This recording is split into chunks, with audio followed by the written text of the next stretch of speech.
it was only supposed to be a few apples. That was what I promised myself. That was where I drew the line. I said to myself, it'll just be a few. I'll just keep a few on hoof and everything will be fine. But it wasn't.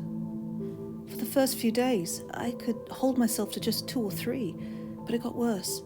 Soon it was one every hour, then every half, and before I knew it, I was buying a bushel every day at the market. But I couldn't carry on like that. Some pony was bound to notice. So I started visiting Sweet Apple Acres at night. I tried to stick to the farthest corners of the orchard so Applejack wouldn't notice, but she was bound to find out sooner or later. Angel Bunny wasn't happy about any of it. He acted like he was just mad that I wasn't leaving him any apples at home, but I knew that he was worried about me. He really is a sweet bunny. He kept stomping his foot and pointing at a purple little stick pony he had drawn. I knew what he wanted, but I just couldn't tell her. Twilight would be heartbroken if she knew that her spell hadn't worked like she wanted it to. And what if she tried a new spell and that didn't work either? What if she couldn't fix it? What would my friends think of me? And besides, I'm sure Twilight had plenty more important things to deal with. She's a princess after all. So things kept going like that for a few weeks, and I thought I could get used to it. Flying to Sweet Apple Acres every night became routine, and I learned how to talk to the bats. They agreed to share the sanctuary with me, so I stopped worrying about Applejack finding out. I started feeling at home there.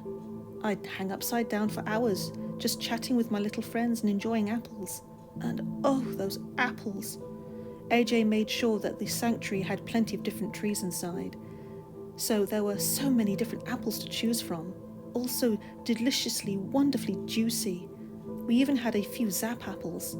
Those were the best. And all that variety made up for not being able to eat anything else. Besides apples, everything just tasted like burnt hay, and I couldn't swallow a bite. That was the hardest part of keeping the secret. You tried telling Pinkie Pie that you don't want any of her cake. It made her cry, but it didn't have a choice. Besides that, things seemed pretty good. I embraced my new life, and despite the strangeness of it all, I was happy. My friends would never know, and as far as they were concerned, things would just carry on as they had before. Angel Bunny was the only one who still seemed upset. I tried everything to make him understand, but he just kept stamping. Eventually, I gave up. It was right around that time that things started to change again. I had just woken up and I was reaching for an apple I'd brought home that night before, when I realised that I didn't really want it. It still looked juicy and sweet, and I was sure that it would taste delicious, but I just didn't really want to eat it. I thought maybe it had been too many the night before, so I just got up and went into town. Pinkie was throwing another party. I don't remember what for. There were apples there, and I had 1 or 2, but they didn't taste like they used to. They were bland and dry. I asked Pinkie where they'd come from. She giggled and said, "Sweet Apple Acres, you silly filly!" I told Pinkie that I wasn't feeling well and needed to go home. Dash offered to fly back with me, but I wouldn't let her. I needed to be alone. This was starting to worry me. If I couldn't have apples from Sweet Apple Acres, what would I have? I fretted all day. When the sun set, I flew to the sanctuary. I tried every kind of apple there, but I couldn't keep down any of them. I talked to my bat friends, but they didn't have any ideas, so I flew home. For the next 3 days, I didn't eat a thing. I wondered if I was going to starve, but the strange thing was, I didn't feel hungry. I was thirsty. I drank anything and everything I could get my hooves on. Water, tea, punch, anything. None of them stayed down. Angel kept on stamping at me. I kept on ignoring him.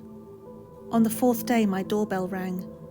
I would have let Angel get it, but she was in town trying to find something I hadn't drank yet, so I got up and opened the door. It was the old mail pony. He shuffled some papers and tried to hand one to me, but as he lifted it up, he scraped his neck. A little trickle of blood appeared. The next thing I knew, I was on the ground with Angel stamping madly next to me. Something was running down my chin. I wiped it off with my hoof and looked at it. It was blood. I screamed and almost fainted. Angel had to hold me up. When I was steady enough to look around, I saw that the male pony was lying next to me. His eyes were closed and there was a gash on the right side of his neck. I remember putting a hoof on his throat and feeling a pulse. I remember cleaning his neck. I remember splashing his face with water to wake him up and telling him he'd fainted on my doorstep. I remember not being thirsty anymore. The rest of that day is a blur. The next morning, I woke up, yawned and stretched. I rolled out of bed, put on my slippers and headed down the stairs. At the bottom, I saw the door. I remembered. I screamed. I sat on the bottom step and rocked back and forth and cried my eyes out. I didn't understand how I could go from apples to this. I don't understand how I could have become this monster. I had hurt some pony. That made up my mind. I was going to tell Twilight everything, and if she couldn't fix it, we'd go to Princess Celestia or even Discord. Some pony that had to be able to undo this. Some pony had to help me. So I got up and I walked out of my cottage and flew into town. It must have been strange for all those ponies on the ground to see a Pegasus in a robe and slippers flying by, but I didn't care. I headed straight for the library and knocked on Twilight's window. She opened it with a puzzled expression. "Fluttershy? What's going on?" "Oh, Twilight!" I cried, fluttering inside. "I've done something awful." Twilight laughed. "I don't believe that for a second." "It's true. I've hurt some pony. You have to help me before it happens again." "Fluttershy." She put a hoof on my shoulder and looked me straight in the eyes. "I refuse to believe that you would ever do anything that would hurt any pony. Ever." She was telling the truth. I opened my mouth to protest, but I couldn't. I couldn't let her think that I was a monster. I couldn't bear the look on her face, on all my friends' faces. I just couldn't. So I lied to her. I told her that I'd stepped on a moth's wing and sprained it. I cried, and she told me that it would be all right, and soon my secret and I went home. That was a few months ago. Since then, I've gotten used to the way things are. I only get thirsty every few nights, and it's pretty easy to find some pony to feed on. They have to be asleep, of course, but most of Ponyville is during the night. It's just a matter of finding an unlocked door or window, and in this town, that's really not hard to do.